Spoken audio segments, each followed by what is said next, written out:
回来了，全回来了。记得2年前频道刚开始的时候，Find系列还是真正的超级旗舰。魅族虽然小众，但还是在造很有个性的手机，把一代魅族和同代的手机放在一起，总是那么与众不同。现在这是全回来了。工作室有个小伙伴的魅族18 Pro 屏幕坏掉了，因为魅族没有换代，修屏幕又太贵，硬是忍着没有买新机，从工作室嫖了一台用。OK， 我们话不多说，来先开个箱。先看一下这个，就这个摄像模组长得有点像糖葫芦，你不觉得吗？好轻啊，真的好轻！看我到底算不算老妹友啊？有这么多吗？不过感觉好像有些早的它没有录进来呀。哇，好熟悉呀，这个好久不见了。这个曲卡针，拆一下这一台，其实这一台已经偷偷的被我们的妹友小伙伴给开过了。好清新的颜色啊，这很像之前那个天青色，哇，太好看了！要是这个边框是白的就好了。那么这就是魅族20和20 Pro 的真身啦，不知道小伙伴们觉得咋样呢？真拿到手上的感觉，质感还是很不错的。但是除此之外，就好像没啥好说的了。到时候修手机要不要去领克 4S 店修？直边框，3面窄边框。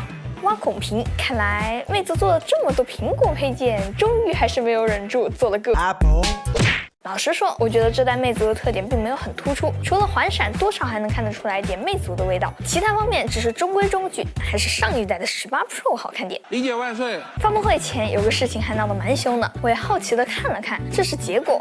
而且这代的20没有无线充，在2023年来说还是有点硬伤的。不过有线充电倒是挺扎实，这次全系的充电器送的都是 Type C 的充电头，超级好评。魅族20最高功率67瓦，20 Pro 有线80瓦，无线50瓦。魅族的充电终于有主流水平了，兼容性也可以说是超级良心 ，PD、PPS 和 QC4加全都能支持到65瓦。看看人家，别天天就想着买充电头，打开屏幕那种感觉又回来了。这动画，这解锁速度感知极强，估计很多小伙伴都忘记了魅族的绝活在哪儿了吧？如果说别的厂商有70%的价格在卖硬件，那魅族起码有70%的价格在卖 Flyme。说起来还挺感慨的，当年每天都在用着的功能，现在都有点陌生了，像是 M-Bag 轻触上一级，重压返回桌面，然后 Awesome 完之后，因为和切换应用有点冲突，我就把它关掉了。但熟悉了一会儿之后，只能说别轻回，它总是能把一个很简单的功能做得很合理又很完善。就说这个截图和录屏，大家都有吧？魅族是怎么做的呢？长按是截屏编辑，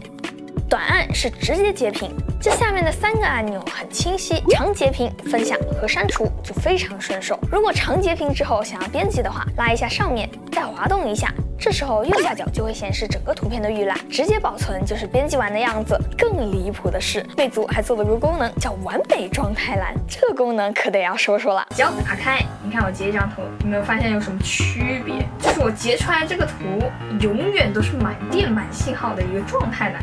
听起来是不是很无厘头？掩盖信号问题是吧？其实这个设计的思路是最大可能不泄露隐私，毕竟状态栏会出现啥，这个我也不懂。如果录屏再搭配上录屏自动免打扰，用了一段时间之后，确实省心了很多。这种活我觉得也就魅族能整得出来了。不过我更想要一个永远没电的状态栏，嘿嘿。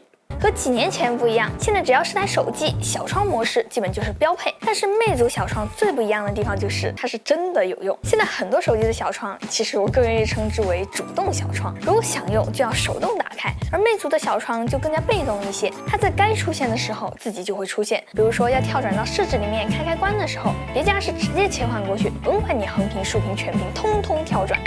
而魅族呢，它是直接一个小窗，优雅。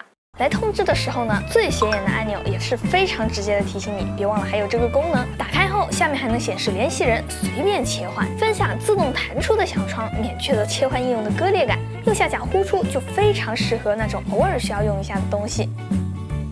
其他的更新我就不细说了啊，其实也没有什么好细说的。现在这个版本的系统还没有推送零售版，比如 IC 的功能压根儿就没有上。相册、相机应该也不是最终的版本，但是只要做好了的功能都挺好用的。桌面下滑是消息通知，上滑是搜索。你瞧瞧，这多顺手！也不知道下滑搜索这种风气是怎么流行起来的。关键是，如果想要看通知的时候，还得这么别扭的去够，在公交车上这么一玩，手机都能飞出去。这其实就是很多人喜欢魅族的原因，它的功能是真的经过认真思考、好好使用之后才推出来的。谨慎的加法可比胡乱加开关要实在的多了。所以说，即使过了这么多年，新功能其实没有多少，绝大部分都是前辈留下的遗产，也依然很好用。在其他家卷的最厉害的部分，反倒不是魅族的长项，20的屏幕直接说就是不好。RGB Delta 排列很难想象，2023年是从什么地方找到这种屏幕的？老任的供应链管理也不过如此了哦。平均色准2.6，最高5.3，灰平衡直接劈叉。20 Pro 的屏幕是三星的 E6 材质，2K120的屏幕，但是依然劈叉，色准和20打得有来有回。建议如果要买20系的小伙伴，到手之后调暖一点点。拍照中规中矩，虽然放大看解析力都还不错，但是色彩、白平衡，包括长焦算法这些是明显落后时代的。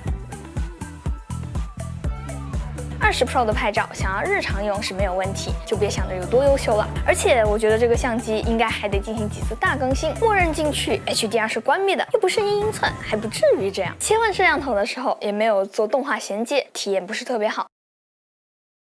综合这2台机来看，如果价格差距不算特别大，我还是更推荐20 Pro 一些。加这些钱，你可以换到更主流的屏幕、更主流的摄像头、更主流的充电速度和更主流的无线快充，说不定还有更高的更新速度。魅族作为一家企业，那可以说是相当轴。这种轴造就了一台台记忆深刻的手机，让魅族变成了 Others。在2023年的今天，我们能看到负评并不是原罪，芯片被制裁也能有顽强的生命力，但一次次在错误的时机做出决定，使魅族陷入尴尬的境地。低价从来不是它的卖点，但魅族也从未成功冲击过高端。如今时隔2年，这台机子给我的感觉只能说很熟悉吧。不攻不过，在硬件和研发实力上已经完全无法和如今的头部大厂匹敌，但在力所能及的范围内，魅族还是做出了自己的风格。如果是路人粉想冲着魅族的设计和交互，那确实是很不错的选择。但是拿来对比，花旗舰级的这个价格，你买到的20系列只是一台好用的手机，而依然称不上是一台旗舰。更何况现在手机很有可能又要进入下一个时代了。在这种由技术和时间构成的壁垒之下，魅族